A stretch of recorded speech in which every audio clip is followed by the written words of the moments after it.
আসসালামু আলাইকুম। সুপ্রিয় শিক্ষার্থী, আমার চ্যানেলে আসার জন্য আপনাদেরকে অনেক অনেক শুভেচ্ছা ও স্বাগতম। তো ভিউয়ার্স, আজকে অ্যাডোবি ফটোশপ 7.0 এর ম্যাজিক ওয়ান টুলের সকল অপশনের গুরুত্বপূর্ণ ব্যবহার ও ব্যাকগ্রাউন্ড রিমুভের সহজ পদ্ধতি নিয়ে আলোচনা করব। তা আজকের ভিডিওটি অনেক গুরুত্বপূর্ণ, তাই শুরু থেকে শেষ পর্যন্ত দেখবেন। আশা করি আপনাদের অনেক কাজে লাগবে। তো ভিউয়ার্স, আপনি যদি আমার আগের ভিডিওগুলি না দেখে থাকেন তাহলে অবশ্যই দেখে নেবেন। তো দেখার জন্য এভাবে যে কোনো একটি ব্রাউজারে ঢুকে ইউটিউবে এসে সার্চে যদি লেখেন AM digital DIGITAL digital channel CHANNEL লিখে ইন্টার দিলে আমার এরকম একটি ডিসি লোগো দেখতে পাবেন। উক্ত লোগোতে ক্লিক করলে আমার এই চ্যানেলের ভিতরে নিয়ে আসবে। সেখানে ভিডিওসে ক্লিক করে আপনি আমার পূর্বের সকল ভিডিও পেয়ে যাবেন। তা আমি এটি ক্লোজ করে দিলাম। আর এই চলতি ভিডিওর আই বাটনে ক্লিক করেও আপনি আমার আগের পর্বটি দেখে নিতে পারেন। চলুন কথা না বাড়িয়ে মূল কাজ শুরু করা যাক। তো আমি আমার ডেস্কটপে থাকা অ্যাডোবি ফটোশপ 7.0 এই সফটওয়্যারে ক্লিক করে আমরা সফটওয়্যারটিকে ওপেন করলাম। তো ফটোশপ উইন্ডোর বামে প্রদর্শিত টুল বক্সের দ্বিতীয় সারিতে থাকা এই টুলে মাউস নিলে লেখা আসে ম্যাজিক ওয়ান টুল। তো আমরা এই টুলে যদি ক্লিক করি তাহলে অপশন বারের উপরে ম্যাজিক ওয়ান টুলের সকল অপশন এখানে শো করছে। এর প্রথম অপশনের নাম হলো নিউ সিলেকশন। তো এখন আমরা নিউ সিলেকশনের একটি উদাহরণের মাধ্যমে কাজটি দেখব। এজন্য ফাইল ক্লিক, ওপেন ক্লিক। তো আমার কম্পিউটারে থাকা একটি ইমেজ ক্লিক করে আমরা এখান থেকে ওপেন করে নিলাম। তাহলে এই ছবিটি এখন আর্টবোর্ডে এসেছে। আমাদের এই অবজেক্টে সাদা রঙের একটি সলিড কালারের ব্যাকগ্রাউন্ড আছে এবং সাবজেক্ট হিসাবে একটি ছবি আছে। তো আমরা প্রথমে এটিকে ক্রপ করে নেব। এজন্য আমরা ক্রপ টুলে ক্লিক করে আমরা পাসপোর্ট সাইজের ছবি বানানোর জন্য এখান থেকে আমরা 1.5 ইঞ্চি নিলাম এবং হাইট নিলাম 1.8 ইঞ্চি, রেজুলেশন আমরা 300 দিলাম। দেওয়ার পর আমরা এই ক্রপ টুল দ্বারা আমরা এই ছবিকে এইভাবে করে আমরা কেটে নিলাম। কেটে নিয়ে আমরা ইন্টার দিলাম।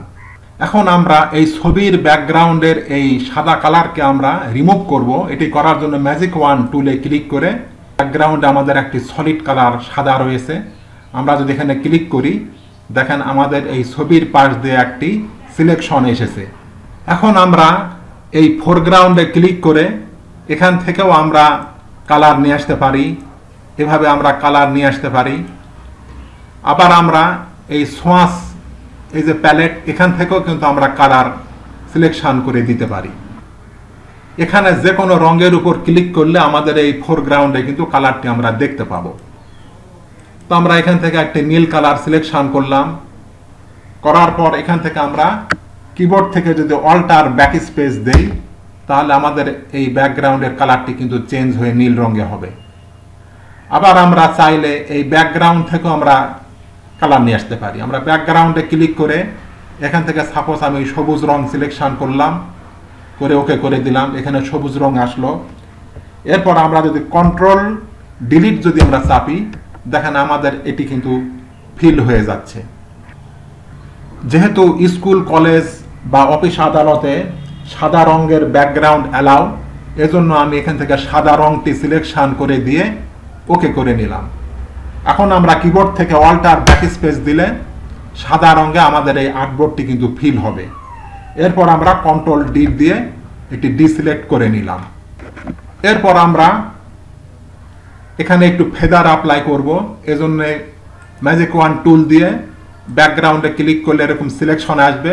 এরপর মাউসের ডান বাটনে ক্লিক করে এখান থেকে ফেদার ক্লিক করে এখান থেকে ফেদার আমরা সাপোজ 2 দিয়ে দিলাম, দিয়ে আমরা ওকে করে দিলাম। তাহলে আমাদের এখানে ফেদারটি অ্যাপ্লাই হলো এবং ফেদার দিলে এই সিলেকশনের সাইডের ফিনিশিংটা ভালো হয়।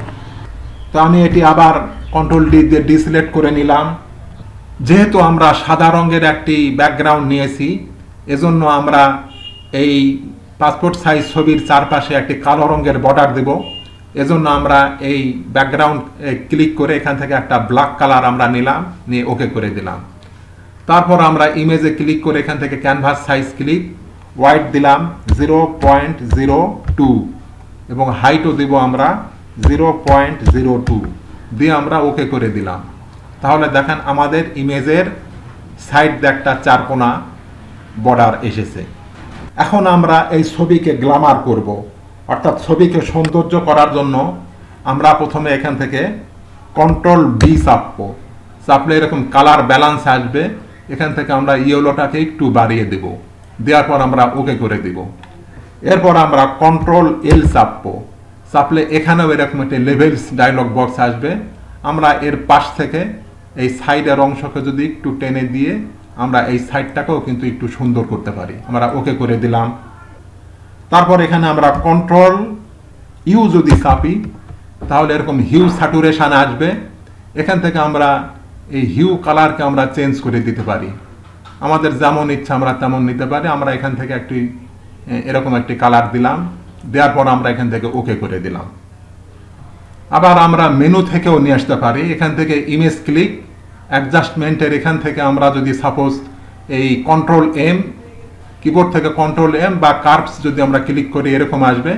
এখান থেকে কার্ভটাকে একটু বাড়িয়েও কিন্তু আমরা কালো ছবিকে সাদা করতে পারি। এভাবে করে আমরা কিন্তু একটু ফর্সা করে দিতে পারি, করে আমরা ওকে করে দিলাম। এরপরে ছবিকে সেভ করার জন্য ফাইল, সেভ অ্যাজ, এখানে আমরা ফরম্যাট জেপিইজি সিলেকশন করে ফাইল নামে একটি দেব। আমি এখান থেকে ছবির একটি নাম দিলাম, দিয়ে এখানে ডেস্কটপ সিলেকশন করে আমরা সেভ করে দিলাম, দিয়ে আমরা ওকে করে দিলাম। এখন দেখেন আমার এই ডেস্কটপে কিন্তু একটি ফাইল চলে এসেছে।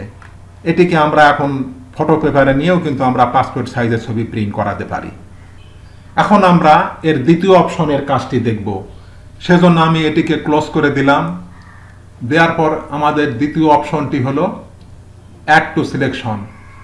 তো সেটি দেখার জন্য আমরা এখান থেকে একটি ফাইল ক্লিক, ওপেন ক্লিক করে আমি নেট থেকে ডাউনলোড করা আমার একটি ছবি আমি এখান থেকে সিলেকশন করে আমরা এখান থেকে ওপেন করে দিলাম। তো আমার এই ইমেজটি আসলো। তো আমরা এই নিউ সিলেকশন, এখানে সিলেক্ট থাকা অবস্থায় যদি আমরা এখানে ক্লিক করি তাহলে দেখেন আমাদের এতটুকু কিন্তু সিলেকশন করতেছে।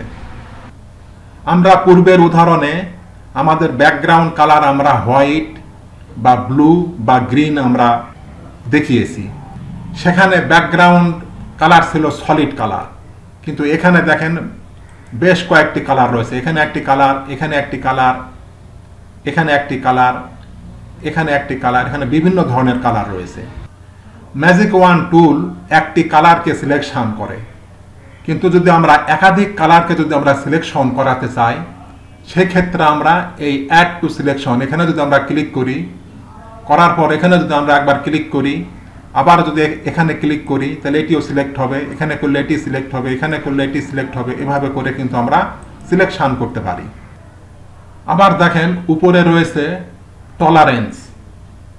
টলারেন্স মানে হলো সহনশীলতা। তো আমাদের এখানে বাই ডিফল্ট সহনশীলতা দেওয়া আছে 32। তো এই অবস্থায় আমরা যদি এখানে ক্লিক করি ব্যাকগ্রাউন্ডে তাহলে আমাদের এতটুকু অংশ সিলেকশন করছে। কিন্তু যদি আমরা এই সহনশীলতার মাত্রা যদি বাড়িয়ে দেই, আমরা যদি এখানে 100 করে আমরা যদি এখানে যদি ক্লিক করি তাহলে দেখেন আমাদের এটি কিন্তু বৃদ্ধি হয়ে মোটামুটি পুরোটা হয়ে গেছে। তো পুরোটা করার জন্য দেখেন আমাদের এখানে টলারেন্স দেওয়া আছে। আমরা যদি এখানে 256 যদি করে দেই, দিয়ে যদি ক্লিক করি তাহলে দেখেন একটি লেখা এসেছে an integer between 0 and 250 is required. আমরা 0 থেকে 255 পর্যন্ত ভ্যালু এখানে দিতে পারি, আর বেশি দিলে কিন্তু নেবে না। তো এখানে বাই ডিফল্ট যা ছিল আমি এখানে সেটি রাখলাম, 32 করে দিলাম। এবং এখানে দেখেন লেখা আছে কন্টিজিয়াস। কন্টিজিয়াস মানে হলো সংলগ্ন বা নিকটস্থ। তো এখানে কন্টিজিয়াস এই বক্সে যদি টিক থাকে বা অন করা থাকে তাহলে আমরা যদি এখানে ক্লিক করি তাহলে সেম কালারের সকল বিচ্ছিন্ন অংশকে সে যুক্ত করবে না। এখানে দেখেন সেম কালারের আরো কালার এখানে রয়েছে, এখানে রয়েছে, এখানে রয়েছে। এখানে যদি টিক দেওয়া থাকে, অন করা থাকে, তাহলে কিন্তু সে সব কালার কিন্তু সে নিচ্ছে না। কিন্তু যদি এখানে কন্টিজিয়াসকে আমরা যদি অফ করে দেই, তাহলে সে কি করবে? সেম কালারের সকল বিচ্ছিন্ন অংশকে সে সিলেকশন দ্বারা যুক্ত করবে। এখন যদি আমরা এই কালারের কোনো একটা অংশে যদি আমরা ক্লিক করি, তাহলে পুরো ব্যাকগ্রাউন্ডের যেখানে যেখানে বিচ্ছিন্ন অংশ হিসাবে এটি আছে সে কিন্তু সিলেকশন করে নেবে। তো বাই ডিফল্ট যেভাবে থাকে আমি সেভাবেই রাখলাম। তো আমরা এই অ্যাড টু সিলেকশন, এখানে সিলেকশন করা অবস্থা আমরা এখানে ক্লিক করলাম, তারপরে এখানে ক্লিক করলাম। এভাবে করে কিন্তু আমরা পুরো ব্যাকগ্রাউন্ডকে আমরা কিন্তু সিলেকশন করতে পারি। আবার আমরা শিফট চেপেও করতে পারি। এখানে একটা ক্লিক করব, ক্লিক করার পর কিবোর্ড থেকে শিফট চেপে এখানে একটি ক্লিক, এখানে ক্লিক, এভাবে করে কিন্তু আমরা সিলেকশনকে কিন্তু আমরা বাড়িয়ে নিতে পারি। এর তৃতীয় অপশনের নাম হলো সাবট্রাক্ট ফ্রম সিলেকশন। আমরা এখানে যদি সিলেকশন করে আমরা এই ব্যাকগ্রাউন্ডের কালারের উপর যদি একবার ক্লিক করি, তাহলে দেখেন এটি কিন্তু রিমুভ হয়ে যাচ্ছে। এখানে ক্লিক করলে দেখেন রিমুভ হয়ে যাচ্ছে। এভাবে করে কিন্তু আমরা মাইনাস করতে পারি। তো আমরা অ্যাড টু সিলেকশন, এটিকে সিলেকশন করে ম্যাজিক টুল দ্বারা আমরা ব্যাকগ্রাউন্ড লেয়ারে একটি ক্লিক করলাম। এরপর আমরা শিফট চেপে আমরা পুরো ব্যাকগ্রাউন্ডকে এভাবে সিলেকশন করে আমরা এই ফোরগ্রাউন্ডে একটি কালার নিলাম। সাপোজ আমরা এখান থেকে একটি নীল কালার নিলাম, ওকে করে দিলাম। এখন আমরা অল্টার ব্যাক স্পেস, তাহলে আমাদের এই ফুলের নিচের ব্যাকগ্রাউন্ড নীল রঙে কিন্তু ফিল হবে। এখন আমরা কন্ট্রোল ডি দিয়ে ডিসিলেক্ট করলাম। এরপর আমরা এই ইরেজার টুল দিয়ে আমরা সুন্দর করে আমাদের যেটুকু প্রয়োজন নেই আমরা এভাবে করে আমরা মুছে নিতে পারি। তারপর আমরা এখান থেকে ব্যাকগ্রাউন্ড লেয়ারের এই চোখে ক্লিক করে আমরা এটিকে অফ করে দিলাম। এখান থেকে একটি নিউ লেয়ার নিলাম, দিয়ে আমরা ব্যাকগ্রাউন্ড লেয়ার সিলেক্ট অবস্থায় আমরা ম্যাজিক টুল দ্বারা ব্যাকগ্রাউন্ডে ক্লিক করে এইভাবে সিলেকশন হলে উপর থেকে সিলেক্ট ক্লিক, ইনভার্স ক্লিক করার পর আমরা এখান থেকে ফাইল, নিউ, A4 আমরা একটা প্রিসেট সাইজ নিলাম। এটিকে ডান পাশে এনে মুভ টুল দিয়ে আমরা এই ইমেজটাকে টেনে আমরা ব্যাকগ্রাউন্ড আমরা এই সাদা আর্টবোর্ডের উপর নিলাম।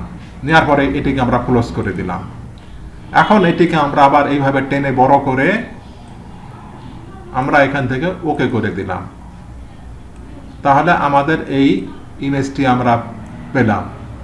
এখন আমরা চাইলে এটিকে সাদা আর্টবোর্ডের উপর নিয়েও আমরা সেভ করতে পারি।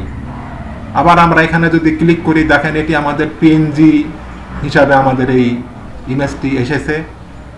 এখন যদি আমরা এখান থেকে ফাইল, সেভ অ্যাজ করে জেপিইজি মুড করে আমরা এখান থেকে লিখে দিলাম হোয়াইট, WHITE, হোয়াইট লিখে আমরা ডেস্কটপ দিয়ে আমরা সেভ করে দিলাম।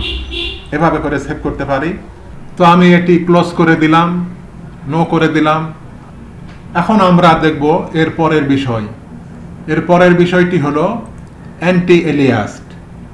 ফটোশপে অ্যান্টি এলিয়াস্ট অন করা থাকলে, এই বক্সে টিক থাকলে শেপের পিক্সেল স্মুথ হয় বা সমান হয়। আর এটি যদি অফ থাকে তাহলে সেই শেপের পিক্সেল শার্প হয় বা অসমান হয়। তো এই বিষয়টিকে আমরা দেখব। এটি দেখার জন্য আমরা ফাইল ক্লিক, নিউ ক্লিক, এখান থেকে আমরা 1920x1080 সিলেকশন করে আমরা ওকে করে দিলাম। তারপরে এটিকে ম্যাক্সিমাইজ করে এখান থেকে আমরা লেয়ারকে আনলক করে নিলাম। এরপর আমরা এখান থেকে একটি লেয়ার 1 নিলাম। নেওয়ার পর আমরা এখান থেকে ফাইল, ওপেন করে আমার ডেস্কটপে থাকা একটি ইমেজকে আমি এখান থেকে আনলাম। এরপর আমরা ম্যাজিক 1 টুল দ্বারা ব্যাকগ্রাউন্ডে ক্লিক করে এখান থেকে আমি একটি কালার নিলাম। নেওয়ার পর আমরা অল্টার ব্যাক স্পেস দিয়ে আমরা এখানে একটি কালার নিয়ে নিলাম। এরপর আমরা কন্ট্রোল ডি দিয়ে এটি ডিসিলেক্ট করে নিলাম। তারপর এখান থেকে একটি শেপ নেওয়ার জন্য ইলিপ্টিক্যাল মার্কি টুল, এখান থেকে শিফট চেপে এভাবে করে আমি একটি শেপ নিলাম। নেওয়ার পর মুভ টুল দ্বারা টেনে আমরা আর্টবোর্ডে এটি নিলাম। তো এটি আমাদের এখানে আসলো। এরপর আমরা এই ফাইলটিকে একটু সরিয়ে এরপর আমরা আমাদের এই শেপটিকে কন্ট্রোল ডি দিয়ে ডিসিলেক্ট করে আমরা এখান থেকে এন্টি এলিয়াসকে আমরা এবার অফ রেখে ইলিপ্টিক্যাল মার্কিউ টুল দ্বারা এখান থেকে আমরা এভাবে একটি শেপ এঁকে তারপরে আমরা মুভ টুল দিয়ে এটিকে টেনে আমরা এই ডান পাশের এই আর্টবোর্ডের উপর নিলাম, নিয়ে আমরা এভাবে কাছাকাছি নিয়ে আমরা এখান থেকে এটিকে ক্লোজ করে দিলাম, দিয়ে আমরা এটিকে আর্টবোর্ডটিকে এনে আমরা যদি এখন কিবোর্ড থেকে কন্ট্রোল প্লাস এইভাবে চাপতে থাকি, এখন দেখেন আমাদের এই বাম পাশের শেপটিতে অ্যান্টি এলিয়াস্ট অন করা আছে, এজন্য আমাদের এই শেপের সাইডের পিক্সেল দেখেন স্মুথ বা সমান, আর এই ডান পাশেরটি এখানে আমাদের অ্যান্টি এলিয়াস্ট অফ করা আছে, এজন্য এই শেপের ধার হলো পিক্সেল হলো শার্প অসমান খাসকাটা খাসকাটা। তো আমরা অ্যান্টি এলিয়াস্টের বিষয়টি দেখলাম, এরপর আমরা এটিকে ক্লোজ করে দিলাম, দিয়ে নো করে দিলাম। এরপর আমরা ম্যাজিক ওয়ান টুল এখানে ক্লিক করে আমাদের এই ড্রপ ডাউনে ক্লিক করে এরপর এখানে আরো এখানে ক্লিক করে আমরা এখান থেকে রিসেট অল টুলস করে দিলাম, দিয়ে ওকে করে দিলাম। তাহলে আমাদের এই টুলটি আবার আগের মতন ডিফল্ট অবস্থানে চলে আসলো। তো ভিউয়ার্স, আজকের মতো এই পর্যন্তই। ভিডিওটি দেখার জন্য অনেক ধন্যবাদ। ভিউয়ার্স, আপনি যদি আমার চ্যানেলে নতুন হয়ে থাকেন তাহলে পরবর্তী ভিডিওগুলি পাওয়ার জন্য চ্যানেলটি অবশ্যই সাবস্ক্রাইব করে পাশে থাকা বেল বাটনটি অন করে দিবেন, তাহলে আগামীতে ভিডিও আপলোড করার সাথে সাথে আপনি নোটিফিকেশান পেয়ে যাবেন। আর পূর্বে যদি সাবস্ক্রাইব করে থাকেন তাহলে অনেক অনেক ধন্যবাদ। সেই সাথে লাইক, শেয়ার ও কমেন্ট করতে ভুলবেন না। আল্লাহ হাফেজ।